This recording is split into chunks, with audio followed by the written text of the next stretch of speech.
আসসালামু আলাইকুম এভরিওয়ান। এখানে রান্না করছি কার্পিউ মাছ দিয়ে পেঁপে সবজি দিয়ে। প্রথমে মাছগুলি ক্লিন করে নিয়েছি 8 পিস মাছ, তারপরে দিয়েছি হাফ চামচ হলুদ, হাফ চামচ গুঁড়ামরিচ, হাফ চামচ ধনিয়া, হাফ চামচ জিরা, স্বাদ মতো লবণ।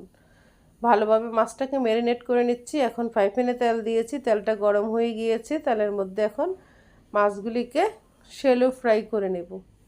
একেবারে মচমচে ফ্রাই করব না, হালকা ফ্রাই করব।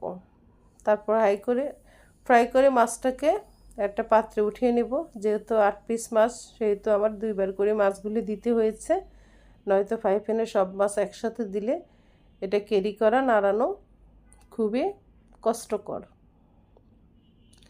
মাছটা আমার ফ্রাই হয়ে গিয়েছে। এখন মাছটাকে আমি উঠিয়ে ফেলবো। উঠিয়ে ওই তেলের মধ্যে আমি দিয়ে দেব পেঁয়াজ কুচি, রসুন কুচি, হাফ চামচ হলুদ, হাফ চামচ গুঁড়ামরিচ, হাফ চামচ ধনিয়া, হাফ চামচ জিরা, স্বাদ মতো লবণ। হালকা একটু পানি দিয়ে মশলাটা কষিয়ে নেব।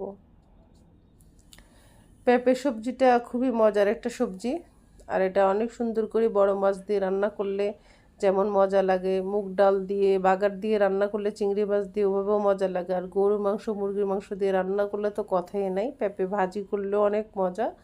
পেঁপে সবজিটা সব রকমের মজা, শুধু এটা শুটকি দিয়ে ভালো লাগবে না আর কি। পেঁপে আমার কাছে ভীষণ ভালো লাগে একদম হালকা মশলাতে রান্না করলে। এখন মশলাটা কষিয়ে নিয়েছি, তেলটা উপরে উঠে আসছে, দিয়ে দিয়েছি পেঁপে সবজিটা।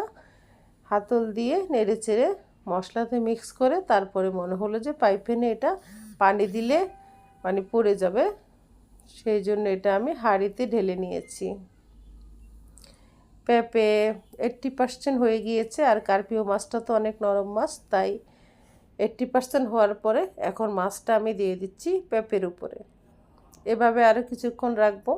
তারপরে এখানে দিয়ে দেব কাঁচামরিচ ফালি। কাঁচামরিচ ফালিটা দেখানো হয়নি, তখন ফোনটা হাতের কাছে ছিল না। তারপর ফ্রোজিং থেকে কিছু ধনিয়া পাতা কুচি নিয়ে এসেছি, দিয়ে দিয়েছি। কাঁচামরিচের পরে ধনিয়া পাতা কুচি মাছের উপরে দেখা যাচ্ছে হালকা সবুজ, যেহেতু ফ্রোজিং করা অনেক সুন্দর কালার আসবে না। রান্নার ডান। বন্ধুরা ভালো থাকো, আল্লাহ হাফেজ।